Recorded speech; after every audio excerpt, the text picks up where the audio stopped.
ও দাদা আসুন আসুন, বিয়ের জন্য মেয়ে নিয়ে যান, আর মাত্র 3 পিসি বাকি, এক্ষুনি আসুন, জলদি আসুন। 1 লাখ পার মান্থ, 1 থেকে 2 লাখ পার মান্থ এবং 5 লাখ পার মান্থ মাত্র। আসুন আসুন দাদা, এক্ষুনি আসুন, হাতছাড়া হয়ে যাওয়ার আগে বিয়ে করে নিয়ে যান। বলিস কি? তোমরা কি ভাবতেছো এদের বিয়ে করলে তোমরা মাসে মাসে লাখ লাখ টাকার ভাতা পাবে? না রে ভাই, এটা কোনো বেকার ভাতার স্কিম নয়। এদের বিয়ে করতে হলে তোমাদের লাখ লাখ টাকা মাসে ইনকাম করতে হবে। এবার তো মনে হচ্ছে জীবনে একটা বিয়ে করার আশাটাকে বুকে পাথর চাপা দিয়ে মেরে ফেলতে হবে ভাই। So hey guys, what's up, it's me কিলিওয়াসিরি and welcome back to my channel. Guys, তো এখন সোশ্যাল মিডিয়া খুললেই শুধু এই 3 টিমে ভেসে বেড়াচ্ছে। অলরেডি সবাই হয়তো এই 3 দিদির গল্প জেনে গেছে, আর যারা জানো না তারা একটু পরেই জেনে যাবে। ওয়েট করো, তারপর আমার মতো তোমাদেরও নিজের বিয়ে করার ইচ্ছাটাকে পাথর চাপা দিয়ে মেরে গঙ্গার চলে ফাঁসিয়ে দিতে হবে। আচ্ছা, তো আজকের ভিডিওতে এই 3 দিদিকে নিয়ে খেলা হবে। সবাই ধৈর্য সহকারে বসুন, তো আর বেশি ভাট নেবো কে, let's begin.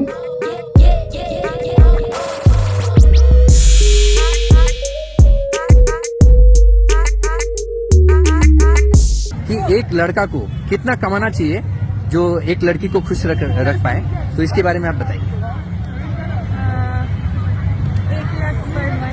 1 lakh per month. Okay. আরে আরে দিদি, নিজের মুখটা কি একবার আয়নায় দেখেছো? নিশ্চয়ই দেখেছো, কারণ বাড়ি থেকে বের হওয়ার আগে তো কয়েক কেজি ময়দা মুখে মেখে এসেছো। তাও তোমার একটু লজ্জা করে না 1 লাখ টাকা ইনকাম করা একটা ছেলেকে বিয়ে করবে বলছো? আরে দিদি, যে ছেলে মাসে 1 লাখ টাকা ইনকাম করে সে তোমাকে বিয়ে করবে কেন? সে তো একটা সুন্দরী ইনস্টাগ্রাম মডেল পেয়ে যাবে। নিঃসন্দেহে তুই ঠিক কথা বলেছিস। তা বলছি কি দিদি, তুমি কি জানো একটা ছেলের মাসে 1 লাখ টাকা ইনকাম করতে গেলে কতটা খাটতে হয়, তার কতটা পেছন মারা যায়, দিনরাত পড়াশোনা করতে করতে খাওয়া দাওয়া ঘুম এমনকি হাতের কাজ করতেও ভুলে যায়। কি বলছিস তুই? তা জানবে কি করে? জীবনে যদি কোনোদিন পড়াশোনা করতে তবেই তো জানতে নাকি। এক থাপ্পড়ে তোর বাপের নাম ভুলিয়ে দিতাম। आप बताइए, 1-2 lakhs per month. मतलब मिनिमम अगर आपसे कोई शादी करना चाहता है तो मिनिमम कितना कमाना चाहिए उसको? 1-2 lakhs. 2 लाख रुपए महीना। ओके। তোমার বান্ধবীর 1 লাখ টাকা দিয়ে সংসার চলে যাবে, আর তোমার আবার 2 লাখ টাকা মাসে ইনকাম করা ছেলে লাগে কেন দিদি? তোমার এক্সট্রা কি আছে? তোমার কি এক্সট্রা আরেকটা মুখ আর একটা পাকস্থলী রয়েছে? বিয়ের পর তুমি বসে বসে দুটো মুখ দিয়ে খাবে, তাই তোমার মাসে 2 লাখ টাকা ইনকাম করা ছেলে লাগে? हाँ। তা বলছি কি দিদি, তুমি কি জানো কোন ছেলেরা মাসে 1 থেকে 2 লাখ টাকা ইনকাম করে? কোনো আইডিয়া আছে তোমার? সরকারি চাকরির কথাই বলছি। IPS officer, IAS officer, WBCS officer, সরকারি ডক্টর, রেলওয়ের ইঞ্জিনিয়ার, ইসরো, DRDO এর সায়েন্টিস্ট, এরা মাসে 1 থেকে 2 লাখ টাকা ইনকাম করে। তাও আবার হাই র্যাঙ্কের, মানে উচ্চপদস্থ অফিসার, তবেই পায় 1 থেকে 2 লাখ টাকা। নাম শুনেছো তো? এইসব পোস্টের নাম শুনেছো? এইসব সরকারি চাকরির নাম শুনেছো তো? এইটুকু পড়াশোনা করেছো তো? তো তুমি কি ভাবছো এই সব উচ্চপদস্থ সরকারি কর্মচারীরা এসে তোমাকে বিয়ে করবে? আমি বলুম না, আমার শরম করে। আশায় মরে চাষা রে ভাই। সঠিক বলেছেন, আপনার বুদ্ধি ভালো। आप According to my expenses, 5 lakhs per month. 5 lakh. Okay. কি? According to my expenses, 5 lakhs per month. 5 lakh? মাত্র 5 লাখ রে ভাই? 5 লাখ এটা কোনো ব্যাপার? আমি তো পেছনটা চুলকালে 5 লাখ টাকা বেরিয়ে আসে। জীবনে কোনোদিন 5 লাখ টাকা দেখেছো? তোমার ফোনপে, গুগল পে কি আছে চেক করে দেখো, সেখানে 5 টাকা অ্যাকাউন্ট ব্যালেন্স পড়ে আছে, আর তুমি 5 লাখ টাকার স্বপ্ন দেখছো? বাহ ভাই বাহ, একেই তো বলে ভাই ছেঁড়া খাতায় শুয়ে লাখ টাকার স্বপ্ন দেখা। নিঃসন্দেহে তুই ঠিক কথা বলেছিস। তা বলছি কি দিদি, তোমার এত এক্সপেন্সেস কিসের? তুমি কি প্রতিদিন সিঙ্গানিয়াস ডিজাইনার শাড়ি পরে ঘুরে বেড়াও? নাম তো শুনুনি, নিশ্চয়ই গুগল করে নিও। নাকি তোমার বাবা তোমার জন্য চাঁদে জমি কিনে রেখেছে, বিয়ের পর সেখানেই বসবাস করবে, তাই তোমার এত বেশি খরচা হবে? নাকি তুমি বিয়ের পর তোমার 14 গোষ্ঠীকে বরের বাড়িতে নিয়ে এসে বসে বসে খাওয়াবে, তাই তোমার মাসে 5 লাখ টাকা ইনকাম করার ছেলে লাগে? জানি না। কি আর বলবো, আজকালকার বাঙালি মেয়েদের বাবা মায়েরা ছোটবেলা থেকে তাদের কানে এটা ঢুকিয়ে দেয় যে একটা ভালো সরকারি চাকরিওয়ালা ছেলের সঙ্গে তোর বিয়ে দিতে হবে। ভালো বলতে ভালো ছেলে নয়, ভালো টাকাওয়ালা, ভালো চাকরি করে এরকম ছেলের সঙ্গে তোর বিয়ে দিতে হবে, তাই অন্য কারোর সঙ্গে মিশিস না, বেকার ছেলের সঙ্গে মিশিস না। তাই এদেরও মেন্টালিটি চেঞ্জ হয়ে গেছে, তাই এরা বেকার বয়ফ্রেন্ডের সঙ্গে ঘুরে বেড়ায়। ঠিক যখন বিয়ের টাইম হয় তখন কোনো সরকারি চাকরিওয়ালা ছেলেকে বিয়ে করে নেয়। নিঃসন্দেহে তুই ঠিক কথা বলেছিস। তো আজকালকার মেয়েদের বাবা মায়েদের ফার্স্ট প্রায়োরিটি হলো কোনো ভালো সরকারি চাকরিওয়ালা ছেলের সঙ্গে তার মেয়ের বিয়ে দিবে। তাই আমি এখন কোনো বেসরকারি প্রফেশনের কথা বলবো না, কিছু হাইয়েস্ট পেড সরকারি চাকরির কথা বলি এখন। যেমন আইপিএস, আইএএস অফিসার, আমাদের ওয়েস্ট বেঙ্গলের হলে WBCS অফিসার, তার সরকারি ডাক্তার, সরকারি ইঞ্জিনিয়ার, ইসরো, DRDO এর সায়েন্টিস্ট, এই কয়েকটা সরকারি জবের নাম অলমোস্ট সবাই জানে। তো এই কয়েকটারই কথা বলছি, বাকিগুলোর কথা আমি আর বলছি না। তো এই সব জব একটা ছেলে 25 থেকে 30 বছর, কারো হয়তো হয়তো 1-2 বছর পরে হয় বা কারো 1-2 বছর আগে হয়, তো যাই হোক অ্যাভারেজ 25 থেকে 30 বছরের মধ্যে হয়ে যায়। আর এই টাইমটাই হচ্ছে একটা ছেলের বিয়ে করার পারফেক্ট বয়স আমাদের সমাজ মনে করে। তো সেই জন্য এই জবগুলোকে সবাই প্রায়োরিটি দিচ্ছে। এই সব হাইয়েস্ট পেড সরকারি চাকরি পেতে গেলে একটা ছেলেকে কত যে খাটতে হয়, খাটতে খাটতে তার পেছন থেকে লাল সুতো বেরিয়ে যায়, এগুলো কে বুঝবে? আর এই সব মেয়েদের শখ দেখো সারা দিন রাত ধরে বেকার বয়ফ্রেন্ডের সঙ্গে ঘুরে বেড়াবে, আর যখন বিয়ের সময় হবে তখন ঠিক 1 লাখ টাকা ইনকাম করা সরকারি ছেলের ঘরে বসে বসে খাওয়ার স্বপ্ন দেখে।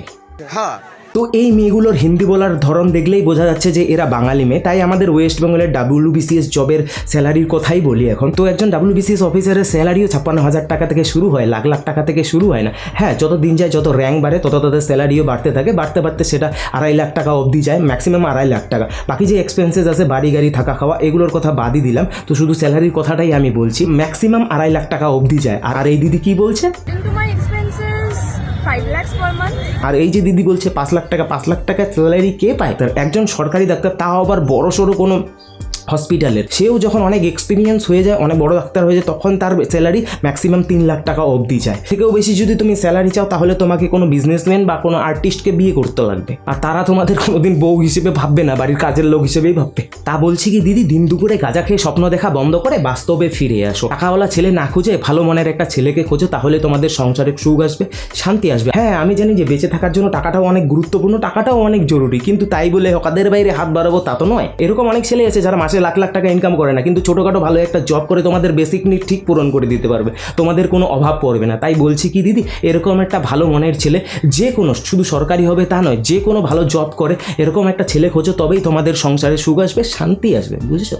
আর বলছি কি দিদি, বিয়ের পর বরের টাকায় বসে বসে খাবে এইসব চিন্তাভাবনা মাথা থেকে বের করে দিয়ে এভাবে মাঠে ঘাটে ঘুরে না বেরিয়ে নিজেও কিছু করার চেষ্টা করো। বিয়ের পর তোমার বড় জব করবে, তুমিও করবা, ব্যাস দুজনে মিলেমিশেই তো লাখ লাখ টাকা হবে, তখন আর তোমার বরের কাছে নিজের খরচার জন্য হাত পাততে হবে না। কে বোঝায় এদের? তবে এই 3টে মেয়ের কথা শুনে তোমরা যদি এখন সব মেয়েদেরই খারাপ ভাবো তাহলে কিন্তু তোমরা ভুল, কারণ হাতের 5টা আঙ্গুল সমান হয় না। এরা জন্য টাকাওয়ালা ছেলের পিছনে ছুটে বেড়াচ্ছে, ঠিক তেমনি অনেক মেয়েই আছে যারা শুধু ভালো মনের একটা ছেলে চায়, ছোটোখাটো একটা চাকরি বাকরি 20-30 হাজার টাকা মাসে ইনকাম করলেও হয়ে যাবে, এরকমই চায়। এরকম অনেকেই আছে। এই যে দেখো, चाहते हैं एक लड़का को मिनिमम कितना कमाना चाहिए जो लड़का आपको खुश रखे, हैप्पी रखे? अगर दोनों में प्यार रहे तो 20-30 में भी काम चल जाता है। अगर लड़की लग्जरियस लाइफ चाहती है तो ज्यादा तो लड़के को कमाना पड़ेगा। बट आपका ओपिनियन क्या है? मेरा ओपिनियन है प्यार रहना चाहिए दोनों के बीच में। तो लड़का कम कमाए या ज्यादा कमाए कोई फर्क नहीं पड़ता, लड़की भी कमाएगा, दोनों साथ साथ एक साथ चलेंगे। এই যে দিদিরা, এদের দেখে কিছু শেখো। শুধু টাকার পিছনেই ছুটলেই হয় না, অল্প টাকা আর অনেক বেশি ভালোবাসা দিয়েই সংসার সুখের হয়। সবশেষে আমি একটা কথাই বলতে চাই যে টাকা সবারই খুব প্রয়োজন। একটা ছেলে পড়াশোনা শেষ করার পর সবসময় তার মাথায় এটাই চিন্তায় থাকে যে তাকে জীবনে কিছু করতে হবে, ভালো একটা জব পেতে হবে, তা না হলে কোনো বাবা তার মেয়ের সঙ্গে তার বিয়ে দেবে না, সমাজের বেকারত্বের ট্যাগ লেগে যাবে, এই চিন্তা সবসময় তাদের মাথায় ঘোরাঘুরি করে। আর লাখ লাখ টাকার জব সবার কপালে থাকে না, হয়তো 2-3% বা তারও কম হতে পারে, আমার ঠিক জানা নেই। তাদের কপালে লাখ লাখ টাকার জব থাকে, তাই বাকিদের মিনিমাম একটা স্যালারি যেটা দিয়ে তাদের সংসার চলে যাবে সেটা নিয়ে সন্তুষ্ট থাকতে হয়। আর এতে 90% মানুষের সংসার চলে যায় আরামসে। হ্যাঁ, তুমি যদি লাখ লাখ টাকার স্যালারি কোনো ছেলেকে বিয়ে করো তাতে কোনো প্রবলেম নেই, কিন্তু সবার কপালে তো আর লাখ লাখ টাকার স্যালারির চাকরি থাকে না। তাই তারা কি করবে? তারা কি মরে যাবে? আর আমাদের মতো মধ্যবিত্ত বা গরিব ফ্যামিলিদের 30-40 হাজার টাকা মাসে ইনকাম দিয়ে সংসার আরামসে চলে যায়, সব কিছুই তাতে পূরণ হয়ে যায়। আর যারা বড়লোক, তাদের অলরেডি টাকা আছে, তাদেরও 50 থেকে 60 হাজার টাকা দিয়ে মাসে আরামসে সংসার চলে যায়। তাই আমি এখন সব মেয়েদের বলছি, তোমরা লাখ লাখ টাকা ইনকাম করা কোনো ছেলেকে না খুঁজে ভালো মনের, হার্ড ওয়ার্কিং, ভালো একটা মোটামুটি ভালো একটা জব করে সেরকম ছেলে খুঁজে বিয়ে করো, তাহলে তোমাদের সংসারে সুখ আসবে। শুধু টাকা থাকলে জীবনে সুখ আসে না। ফ্রি এর জ্ঞান নিতে চাইলে নাও, আর না নিলে যাও। বাই।